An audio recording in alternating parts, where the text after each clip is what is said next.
From Russia's invasion of Ukraine to the COVID-19 pandemic, we've seen the U.S. industrial base struggle mightily to support the crises of the day. This level of performance is not tenable considering the national security challenges facing us today, particularly from China.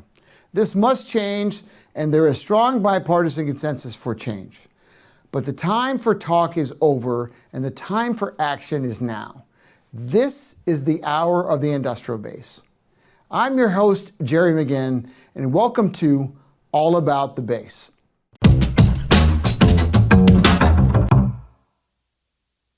This series digs into the issues that matter to determine how the United States can build, sustain, and scale the capacity and capabilities for the conflicts of tomorrow. Leaders across government and industry are confronting the limits of our industrial base, and we need solutions that deliver speed, scale, and sustainment across the spectrum of national security challenges. Today, I'll be discussing Secretary of Defense Pete Hegseth's recent speech to industry CEOs on the arsenal of freedom and what it means for the defense industrial base. I will also introduce you to the new Center for the Industrial Base right here at CSIS. Secretary Hegseth's speech aimed to undo the proverbial Last Supper of 1993. That meeting in 1993 led to a tremendous decline in defense spending and a consolidation in the defense industry. Today's threat environment, paced by China and dramatic weaknesses in the U.S. industrial base, are driving a broad set of actions and initiatives in the Trump administration and on Capitol Hill to reverse those trends. To that end, the Secretary of Defense, or as he likes to say, Secretary of War's remarks, focused on recasting and growing the industrial base and reforming how the government acquires and develops and delivers systems. Take a look at two clips from his speech that really summarize his approach to regarding the speed to delivery and putting the industrial base on a wartime footing. Speed to delivery is now our organizing principle. It is the decisive factor in maintaining deterrence and warfighting advantage. If our warfighters die or our country loses because we took too long to get them what we needed, we have failed. It is that simple. We're not just buying something. We're solving life and death problems for our warfighters. We're not building for peacetime. We are pivoting the Pentagon and our industrial base to a wartime footing. As we see in the Secretary's words, this is not a run-of-the-mill reform effort. This strategy is focusing on transforming how we define what we're going to buy, how we buy it, and how we work with allies and partners. So let's unpack this a little bit.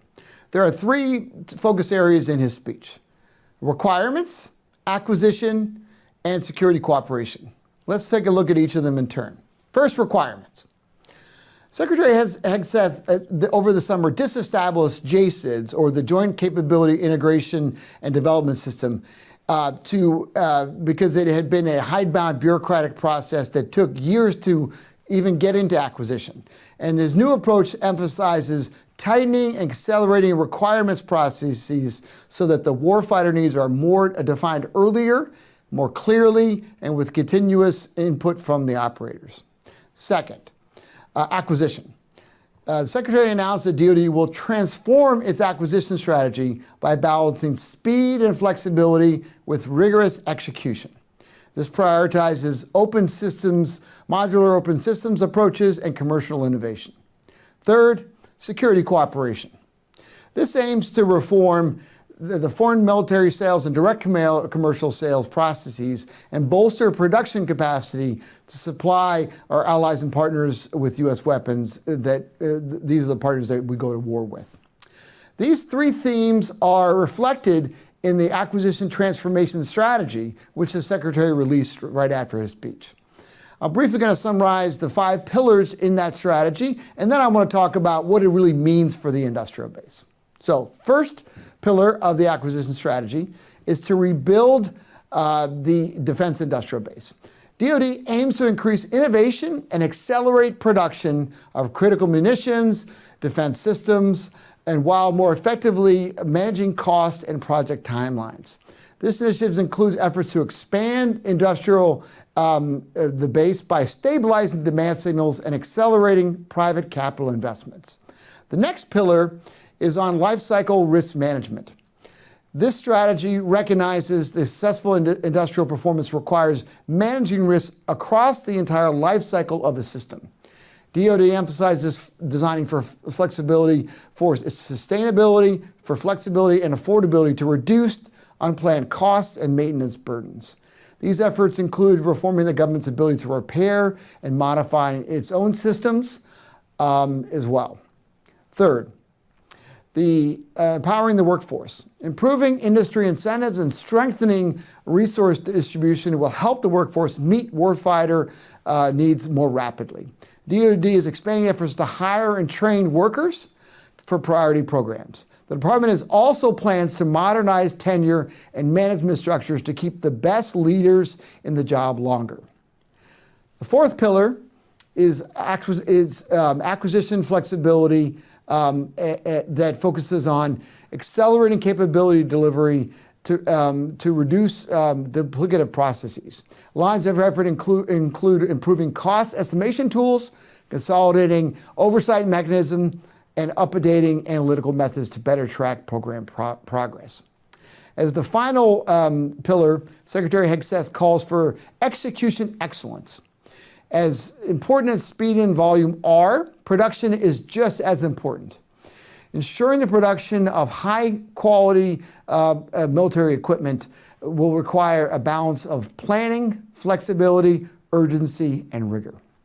The government customer is clearly changing how it buys and how it engages with companies. So what does this mean for the defense industrial base? In short, it creates both opportunities and challenges. So what I'd like to do is unpack four things that I think government officials and companies in the industrial base should consider going forward. First, this is truly an historic opportunity. There is a broad bipartisan consensus that the United States defense acquisition system is far too slow, not responsive to warfighter needs, and that industrial base sorely lacks the capacity to meet today's security challenges. This has been amply demonstrated in cost overruns of programs, as well as an inability to surge production to meet demand for munitions to support Ukraine and Israel. Congress is proposing major reforms that are currently in conference negotiations for the FY 2026 National Defense Authorization Act. These reform efforts have been building for the past decade through various initiatives, such as the creation of a defense innovation ecosystem through the Defense Innovation Unit and similar organizations, as well as the Congressional Commission on Planning, Programming, Budgeting, and Execution Reform, or PPBE. And these efforts have now reached a critical mass. Second, the Secretary's speech points out that speed is important, but speed is not enough. The reform efforts over the past decade have focused a lot on speed, and this one is no different. The use of other transactions authorities and streamlined solicitation procedures such as commercial solutions openings have been repeatedly emphasized by Pentagon leadership. The department's use of other transactions has dramatically increased in recent years. As you can see on this chart, we've gone from FY 2018 to FY 2023. The amount of spending on other transactions authority has increased by 220% in DoD alone. The challenge is that translating these capabilities from prototyping other transactions and CSOs to programs of record, there are no real current metrics for assessing which or how many of these efforts have become a permanent capability. This is a critical gap that needs to be addressed.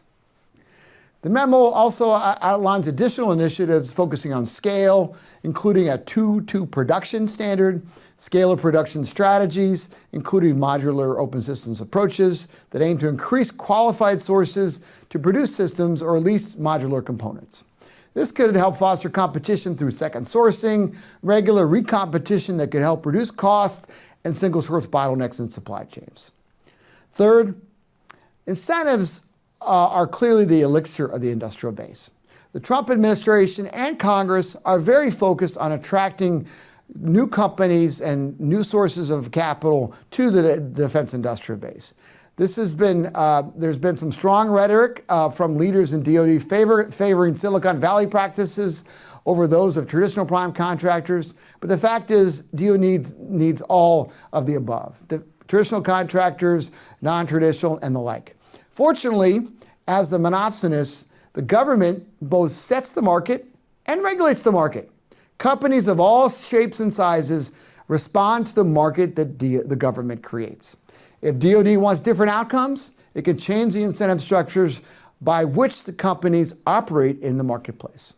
This is clearly what the Pentagon leadership is doing by empowering contracting officials, creating time index incentives for contracts that reward early delivery and penalize delays, as well as prioritizing commercial solutions. It will now be up to the companies in the industrial base to respond to these approaches.